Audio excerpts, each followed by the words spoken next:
Welcome to the Lift Oneself podcast, where we break mental health stigmas through conversations. I'm your host, Nat, and we dive into topics about trauma and how it impacts the nervous system. Yet we don't just leave you there. We share insights and tools of self-care, meditation, and growth that help you be curious about your own biology. Your presence matters. Please like and subscribe to our podcast. Help our community grow. Let's get into this. Oh, and please remember to be kind to yourself. Welcome to the Lift Oneself podcast. I'm your host, Nat, and today we are in the lovely presence of Tammy Cox, and we're going to get into some trauma. We're going to talk about her passion project, which is her own podcast, and we're going to find out why she started it and what it's about.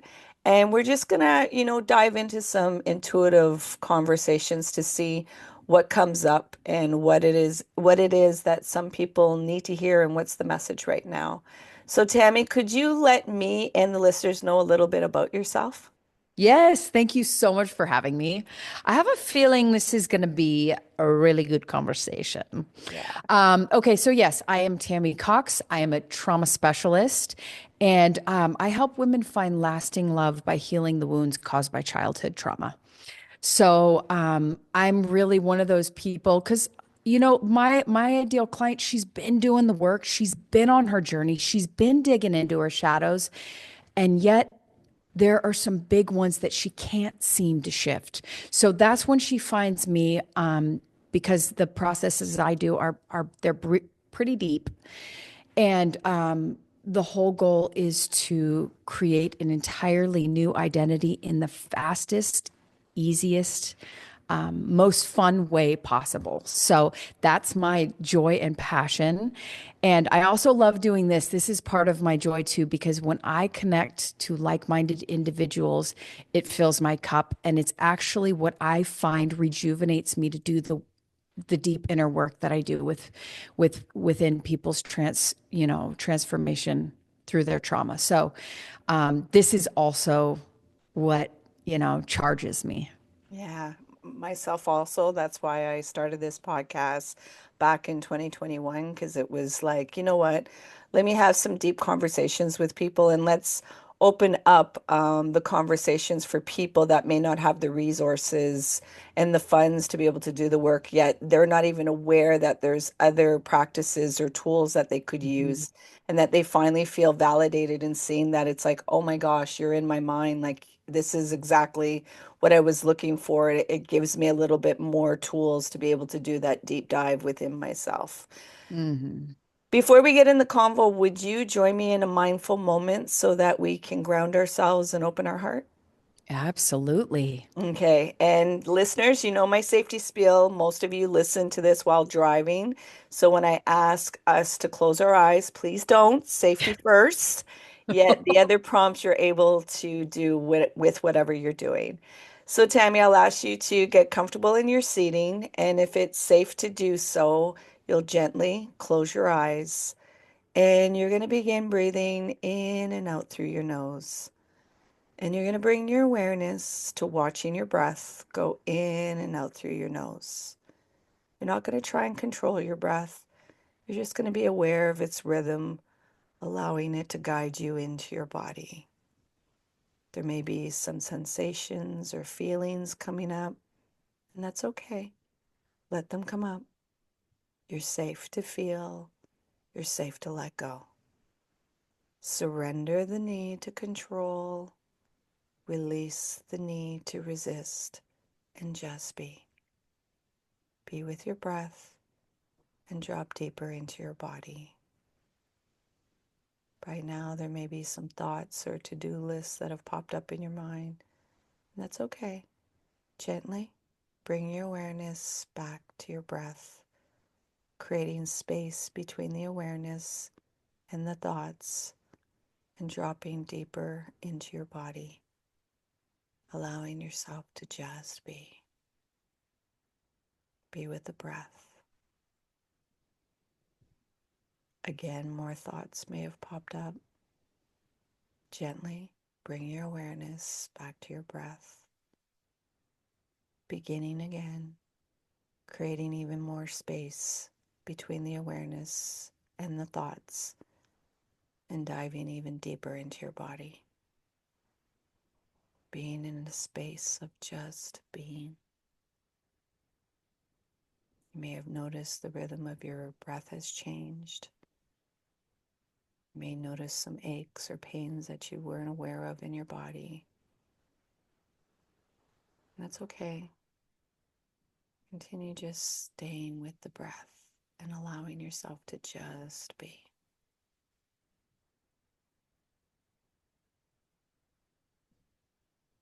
Now, at your own time and at your own pace, you're going to gently open your eyes while staying with the breath.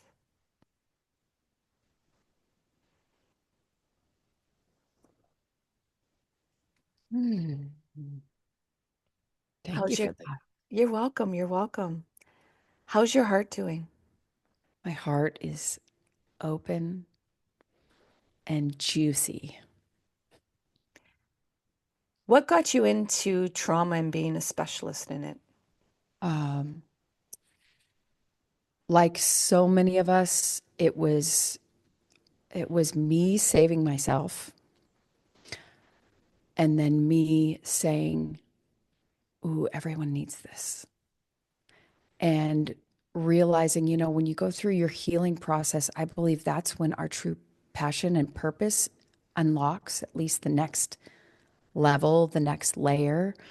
And so even though I always knew I was a healer, I realized that it was the time to take the next step, so to hold that space for other people.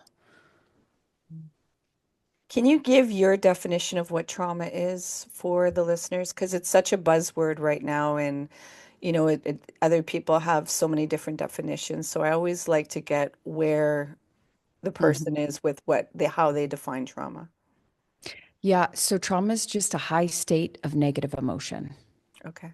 Very simply put, it's you're in a negative state, you tend to hold your breath, and you have a thought that pops in, and that thought gets stamped onto your subconscious mind, especially in those first 5 years of life. So, when I'm working with a client, I want to deal with those first 5 years first because that's when their personality was created. It was created from the trauma. And lots of people, I agree, it is a buzzword, and lots of people have a lot to say around it, but trauma is actually a gift. It's what has protected you and kept you safe. So let's not demonize the trauma. And at the same time, let's heal it, neutralize it, take the emotion out of it so that you have that freed up space to choose your personality or ways of being for yourself instead of taking what was gifted to you at the moment of conception. Yes. And you said the big word, which is the crux of healing, is emotions. Yeah. And that is the thing that everybody wants to avoid because it's so scary, it's messy, it's uncomfortable, it's disorientating. Yet until you go into those memories and those emotional charges that are energy blocking within your system, you're not able to get that clear channel and that clarity within your body. And understandable that those experiences, it can feel very unsafe to want to come back into the body because you experienced pain. How do you help your clients not think their emotions, actually feel their emotions in their body?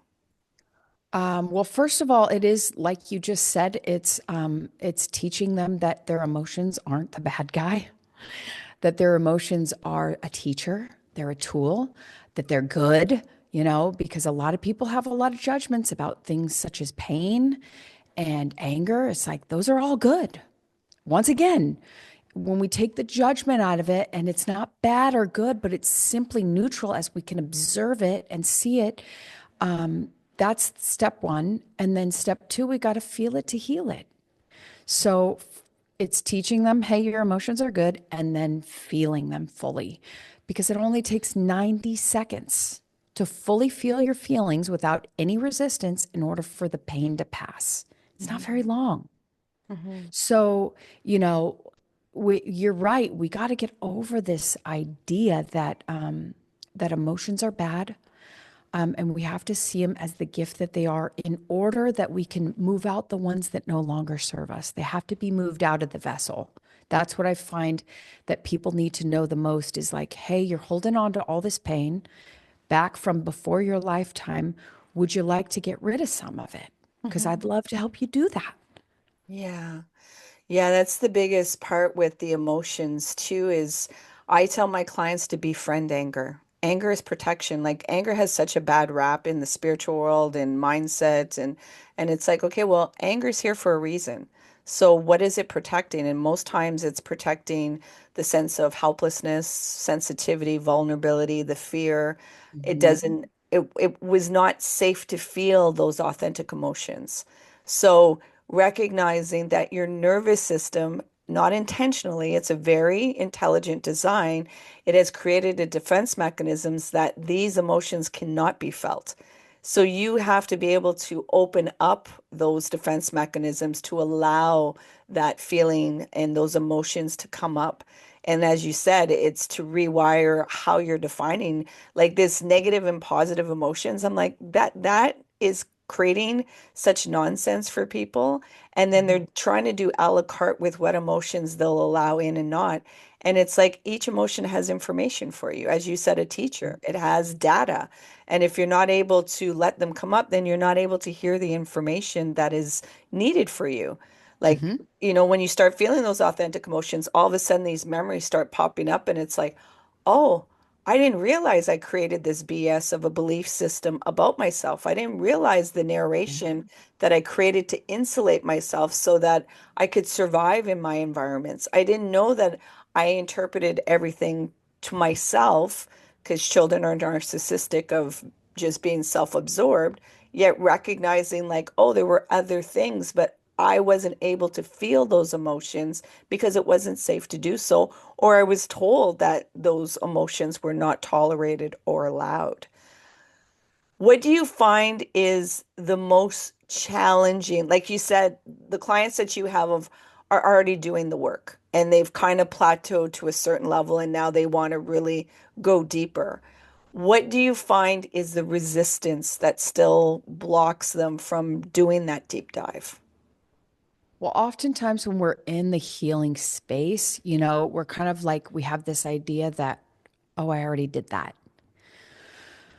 And that could be a blockage because it's like as long as we're in this particular meat suit and this DNA, it's like we have so many layers that we could not possibly, at least to my belief level at this point in time, we cannot possibly get through them in this lifetime. Yeah. And I don't think that we're meant to. I think we're meant to become aware. And I think we're at a certain place in our evolution where we're becoming aware that we are, first of all, transmuting this information from generation to generation and that the trauma tracks back seven generations on each side. So when we choose to heal, we're healing seven generations on both mother and father side. So that's a pretty tall order for this generation, which I really believe is starting to heal the trauma. I think that it's going to take some momentum here in some generations. Like I tell my kids, hey, I'm doing my work and you get to do it too. Like it's our joy and it's our pleasure. And I think it's gonna so I think that the hindrance is really thinking, oh no, I've already healed, as if it's a done deal. Yeah. That's what I think that blockage kind of is in our space. And I can totally relate because I was like that, the know-it-all.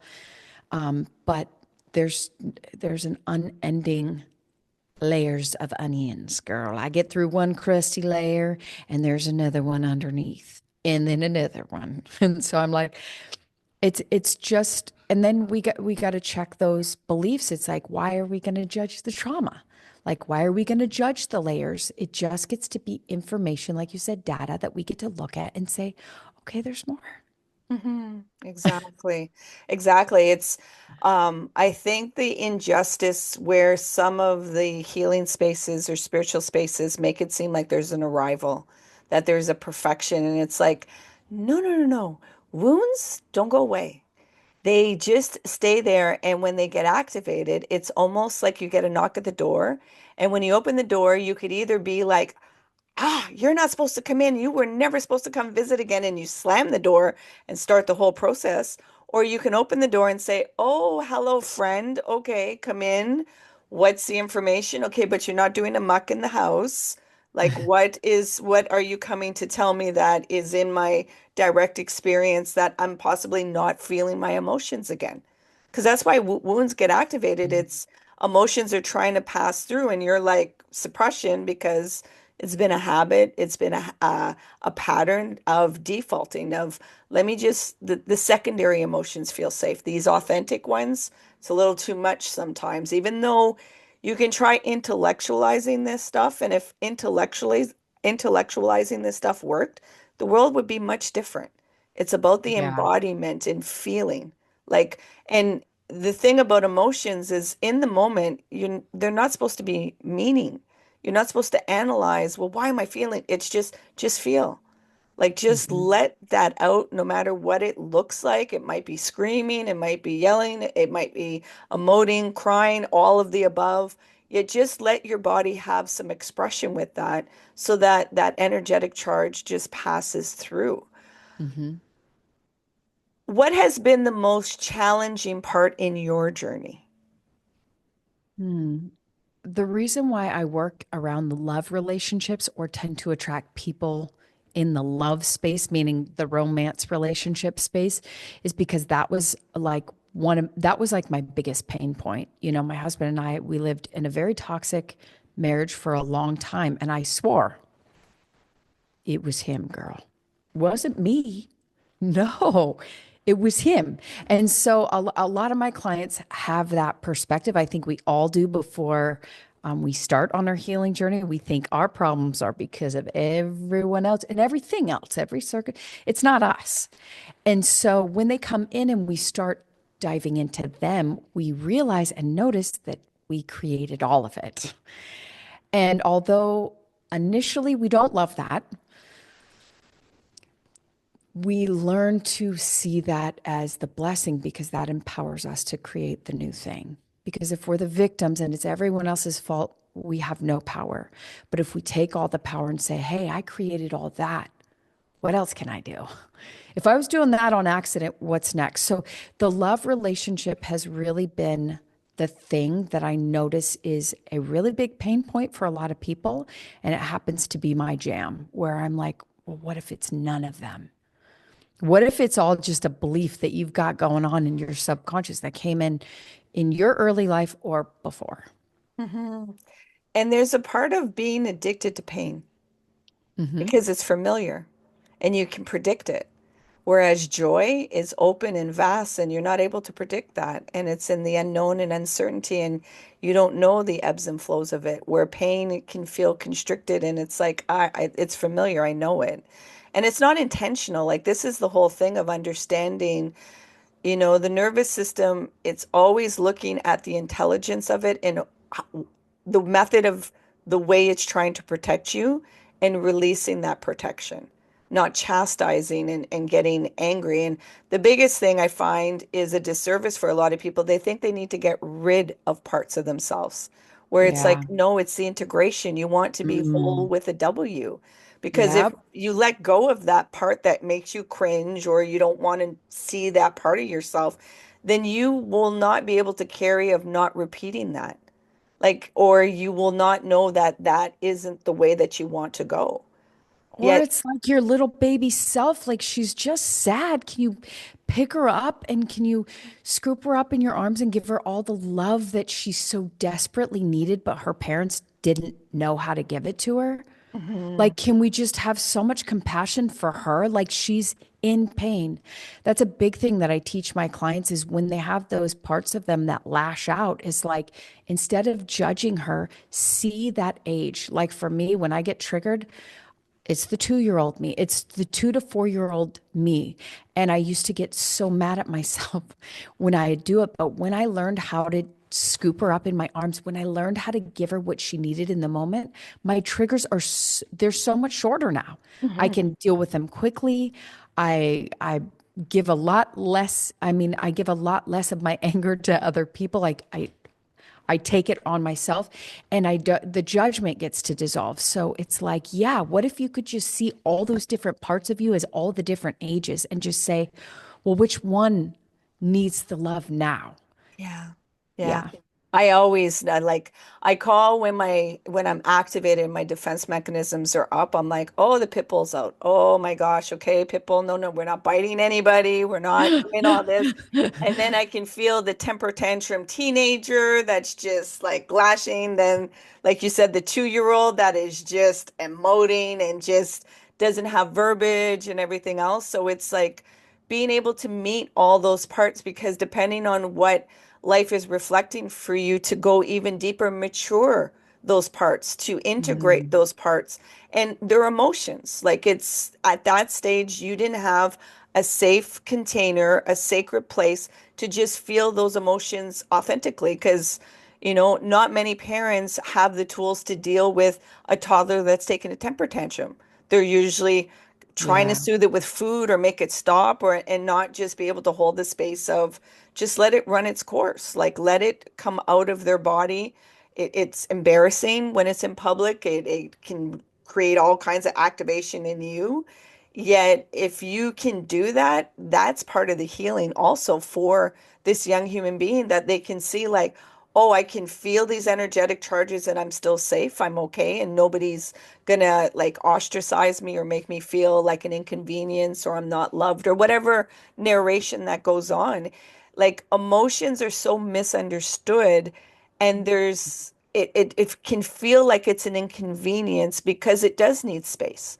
Like at the beginning when you're feeling these, they take a while to Yeah. process. Like even though you're saying 90 seconds, it's that chemical release, yet it's the looping of continuously staying in that victim state, staying in that emotional Yeah. state because it feels familiar. So it's really encouraging when, people are doing that deep dive because you understand like, oh, you're taking responsibility and you're going within yourself. Because it's very easy to point on the outside, yet like you said, there's no power. You're disempowered when you're in that state. Yeah, when you come inside, it's like, oh, I can witness myself, I can validate myself, I can honor my emotions, and I don't need anybody else to do that for me. Hmm. That is such freedom. It's like, wow. That is just like radical responsibility for your own like life, Yeah, right? it's huge. Like I tell people, for me, I like to believe that I knew everything that I wanted to experience as far as trauma, as far as like the struggles and the challenges.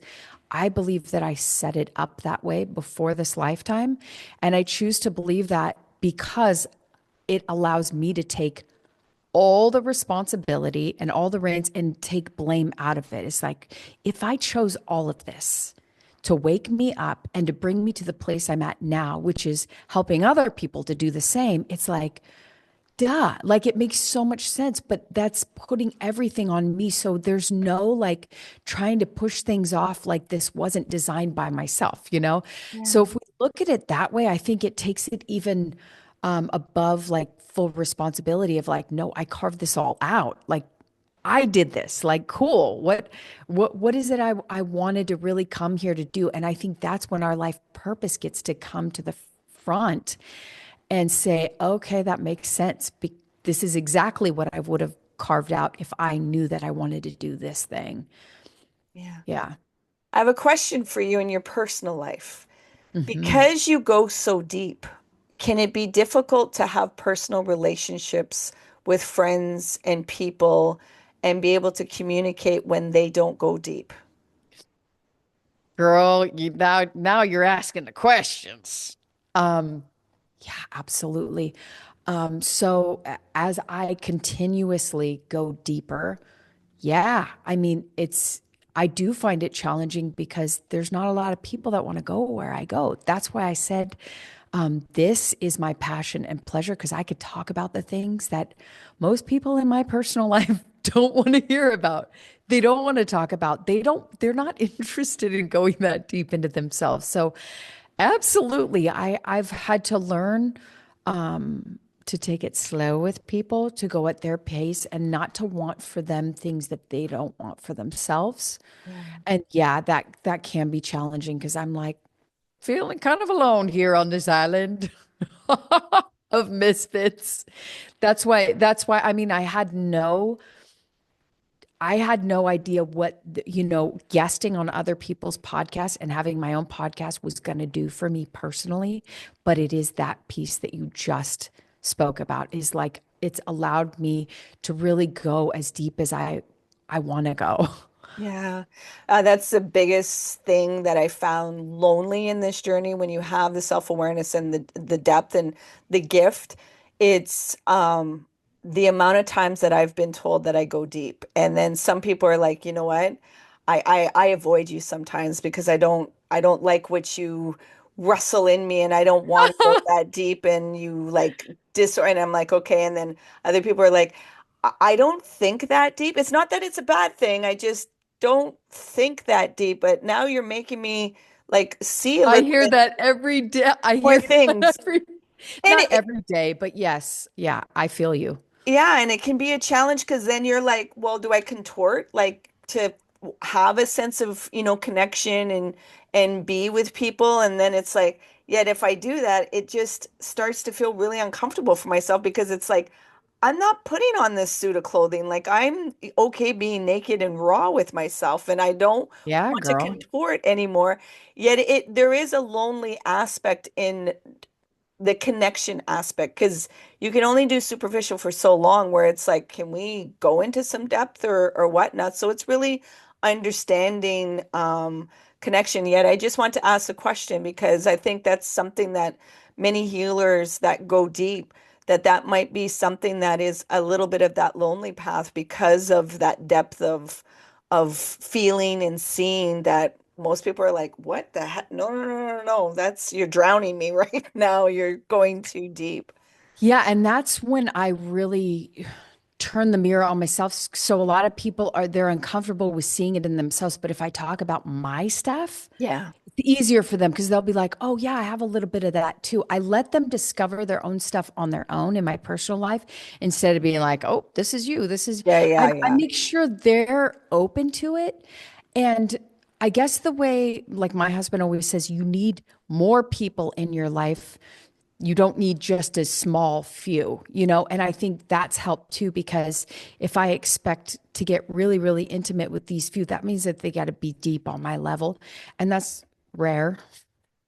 And so if you have more people, like think about these connections we make. This is such a, like, this didn't happen 20 years ago, right? These connections are made now because we have the internet and we can connect via Zoom and all these wonderful things that we didn't have before. And I think that's why this acceleration is like full steam ahead, is because now we have this.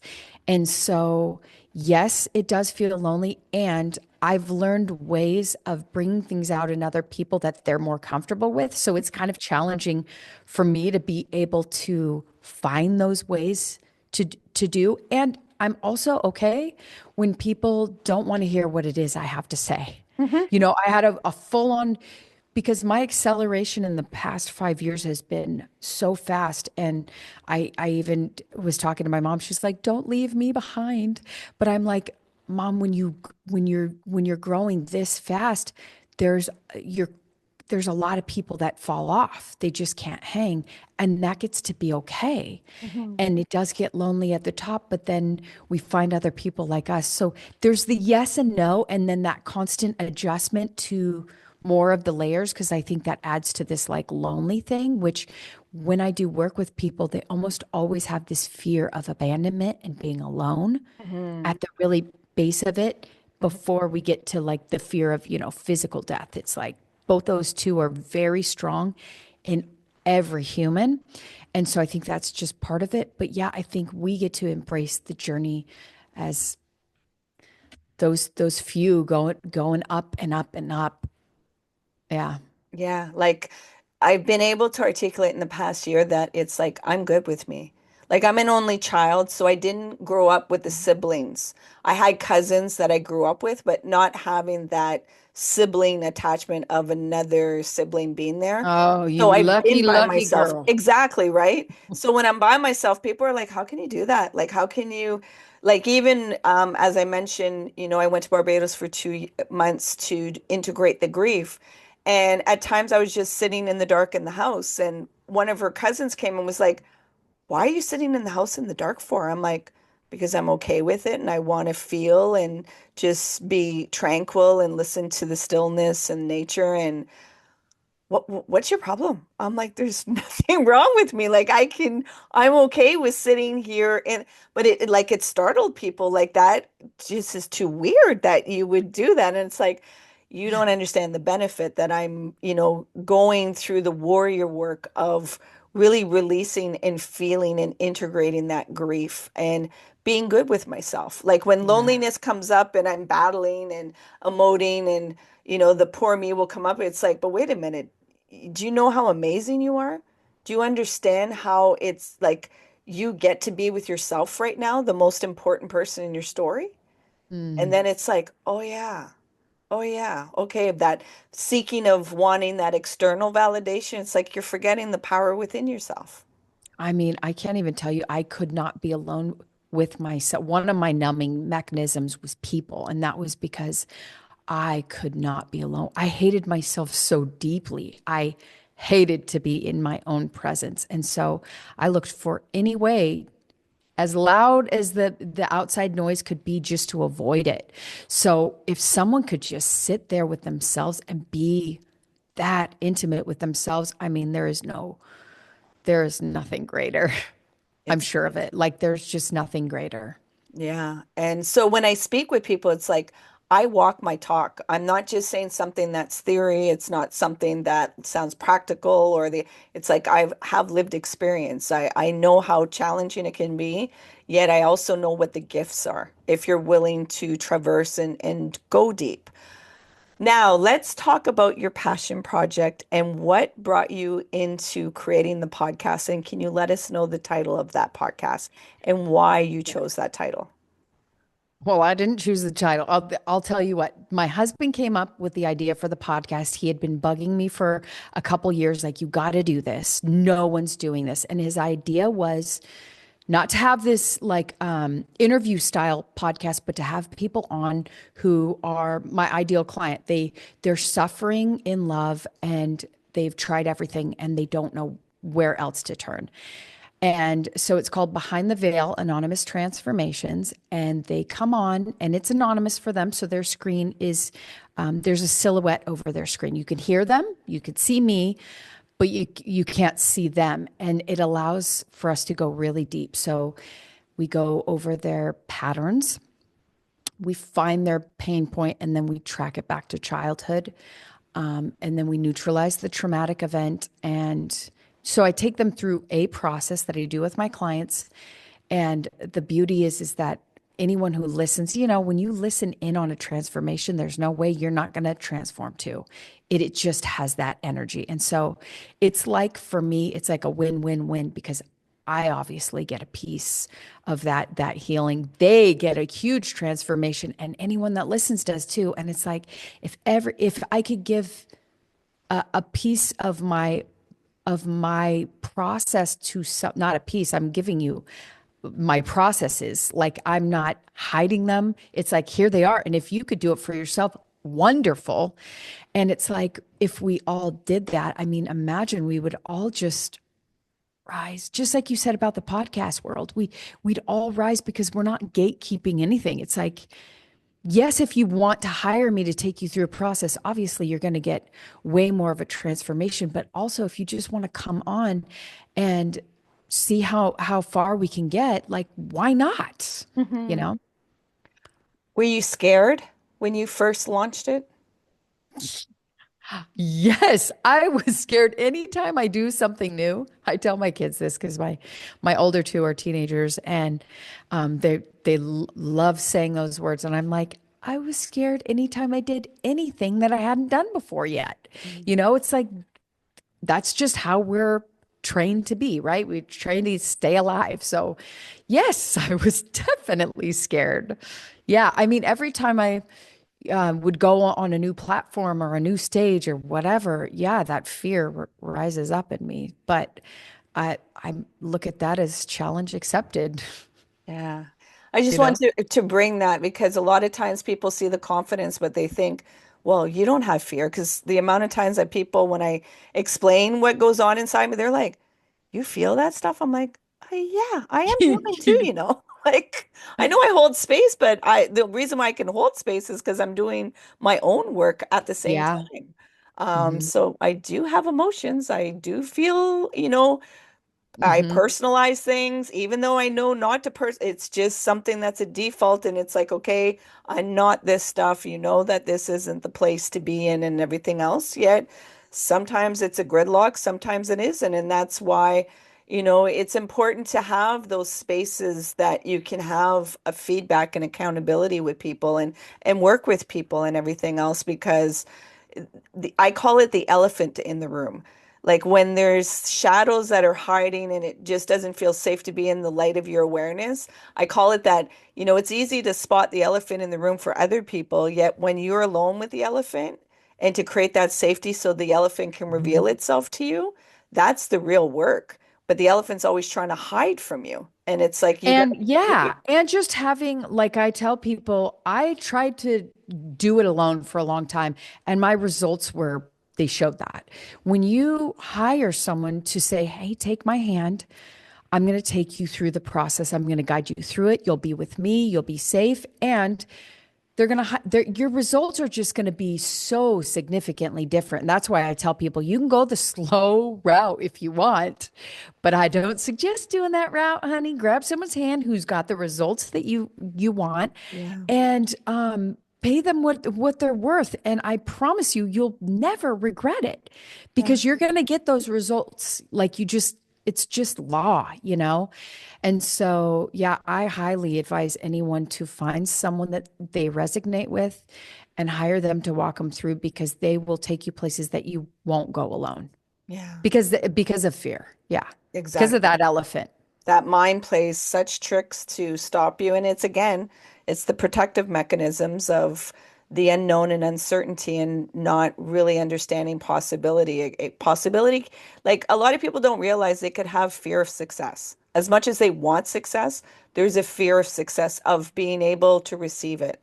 It's very Hmm. easy to give. That's Giving is a that's a big powerful. one for me too. It's a big one. Every time that I grow a little bit, that fear sets in, and sometimes I'll gain like 20 pounds so fast, and I'll be like, what the heck? And I have to dig into the fear. What is the fear underneath it? And it's like this fear of being seen, or this fear of failure, or this like it's silly stuff, but you have to remember that most of this stuff is not conscious. You have to dig into it because it's so much more like our subconscious is 95%. That means just that little bit that's on top of the surface.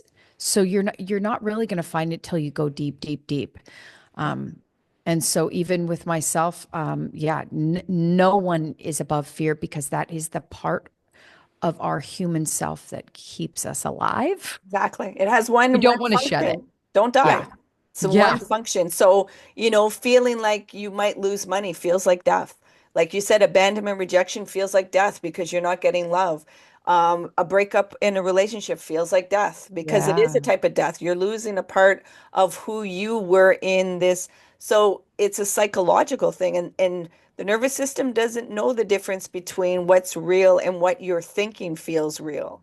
Yeah. So it's, you know, really Mhm. having radical compassion for yourself, radical kindness for yourself, and, you Mhm. know, allowing context. I think the biggest thing is people really still get stuck in black and white and don't Yeah. allow the context of explaining, well, you did this because of this, this, this. Yes, sure, the action may not have been a proper one. Yeah, give yourself some context of why you were doing it. It's not an excuse. It's just being able to give you some more information so that when you get triggered or activated, you can remember, wait, context, wait, there's a different way. I can take a pause for a minute and come out of this train that I'm on, and understanding that biology that you are in and everything else. I'm mindful of time, and boy, I think we could talk for hours and dive deep. I want to ask you, what is one question I haven't asked that you think would be of value to the listeners? Hmm. I think so many of us really contemplate whether or not we can change. I think a lot of people are stuck because they have this underlying, like, I can't change. And I will tell you this, there is nothing about yourself or your life circumstance that you cannot change. I have changed so many things about my personality. We think these things are like concrete, they're hard and fast. I can't change that about myself. This is just who I am. This is just who I am. This is just who I am. And it's like, that's so bogus. There is nothing you can't change about your life, and there's nothing you can't change about you. So please don't subscribe to that belief system. Like, beliefs are so malleable. Yes, it takes some practice to learn what they are or where they come from, how to change them, but they are changeable. So don't get in that closed minded space and think that there is nothing you can do about your circumstances, because there always is. Yeah. Thank you for that. And thank you for the reminder for myself and also for the listeners to remember change is possible. It's just you need to have your willingness. Yeah, you Yeah. have to unleash your curiosity to go into that unknown and uncertainty because, staying the same is it's predictable. Change is scary because you're going into the unknown. Even though intellectually you want something different, to allow Yeah. yourself to walk into that unknown, it's like, whew, that's too vast. That's too big. I don't know what I Oh. know. And yet here we are, we've shed so many of our old skins, and yet totally we have more shifts to have and all that. And it still gets scary to go up the next level, even though we've done it many times. It's still, each rung is scary. And I think it's just about embracing the fear. I like to talk to the fear, Mm. almost like the little girl inside of me. I'm like, come on, get in the back seat. You're going to be fine. I'm going to drive for a little bit. Don't worry. We're safe. Let's go. It's like I've also been with a lot of people on their deathbed and when they're transitioning. And it's like they never say, oh, I wish I didn't go for that. They never say, like, they're more disappointed at the things that they didn't go for and what they didn't experience because they were so scared. So I think about that often. It's like, on my deathbed, I want to be like, hey, I came, I saw, I conquered, cool. See y'all later. I'll be back. I want to have that attitude. And if I take it that way, it's like I always think, how much better can it get? How much bigger can it get? How many more people can I touch? How many more can I heal? It's like, how can it get bigger? Because I don't want to think so small in that little fearful box of like, oh, I just got to stay safe and make just enough money and see, just, it's like, I don't want that. That sounds uncomfortable to me now. I won't say that I've always felt that way, but from where I sit now, that would be so uncomfortable to say in the damn box, Yeah, you yeah. know? I want to ask you, now that we're speaking about this and not staying small, right now, the way that the world is, and you're in America right now, there's a lot of heightened fear, a Mhm. lot of uncertainty that's going on. What would be a message for those that are filled with anxiety and fear? What would you want to feed into them and fuel into them about, regulating themselves and feeling an openness? Well, fear is fake, for one. Fear is just such a bogus idea and after I already said the other part, there's so many parts to it, but fear is completely bogus. It's not real. And you get to choose your emotional state. Like, one thing that I do with my clients that makes the biggest difference for them is empower them to see that they get to choose their own emotional state, especially as we trim off the pain in the body, as we start to really pull it out of the body. It frees up the space, like we were talking about, but they also discover that they have the ability to choose their emotions. Mhm. So it's true that we don't have control over the entire earth or whatnot, but we do have control over our emotional state. And for you to have to take full dominion over your emotional state is to say it doesn't matter what happens externally. Within, I'm guarding my peace. That's what I tell my clients. I guard my peace over everything, every decision I make and every thought that I allow to to take in and to believe. It's like I command what's going to come in. I take command over my emotional state. And so if the fear comes in, grab a hold of the belief, flush it down the damn toilet. If it's not serving you, don't think it. The whole world could end tomorrow. I will never end. I'm eternal. So it doesn't really matter what it looks like on a physical level because I'm not super tied to this meat suit. Like, oh, when this meat suit goes, I'll be no more. I don't believe that. So it's like, just embrace the fact that you're eternal, number one. And also, we live in a mental universe. So your thoughts are creating things. Take your thoughts captive. Stop thinking these bogus thoughts. Put fear in the back seat. Tell her it's okay. It's all going to be fine. Buckle up, sweetie. I'm taking this. And then take full control of your emotional state because you do not have to live like that. Yeah. We all have people in our life that, I don't take those calls anymore, but that want to call you up and tell you all that, or I don't watch the news. I don't take in all that stuff. That is not part of my reality that I choose. You can have it, have fun with it. That's just not my reality. So, and two people living in the exact same house, no two people have the same reality. So we're all choosing it, and it comes via your thoughts, via your beliefs, via your emotions. So choose carefully. Mhm. And that's all I got to say about that. It's very powerful. It's very powerful. Now, Tammy, can you let the listeners know where they can find you? Because I'm sure many of them are like, okay, where can I find this woman? And let them know about the podcasts, your services, and everything that you have to offer. Yes. So I will provide you with my link tree, which has all of my platforms. I'm more dominant on my Instagram, but I'm on all the platforms. I also have in my link tree, you could book schedule discovery call, free discovery call. That's about 20 minutes. And also, if you want to apply to be on my podcast, the link is also on the link tree. And yeah, I appreciate so much you having me on. This conversation was delicious. It was so powerful. And I'll probably be high all day off this conversation. I want to thank you for doing the alchemy in your life of taking those impurities and turning them into gold, yet not just keeping the gold for yourself, you're sharing it with the world. So I want to thank you for that.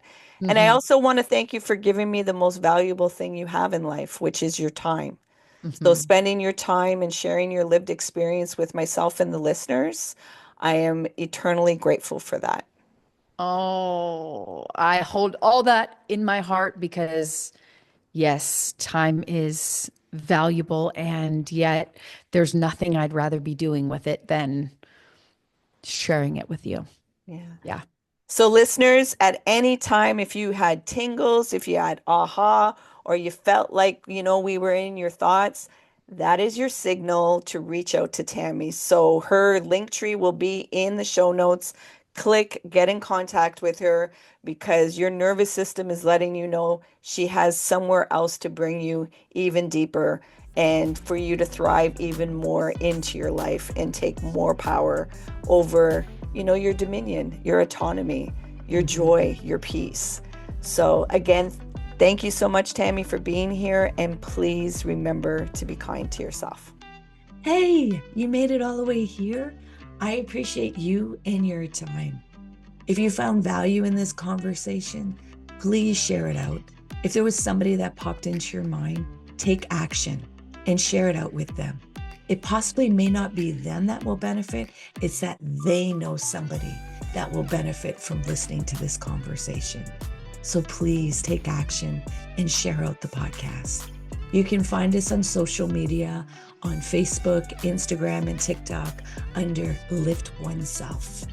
And if you want to inquire about the work that I do and the services that I provide to people, come over on my website, come into a discovery call, LiftOneSelf.com. Until next time, please remember to be kind and gentle with yourself. You matter.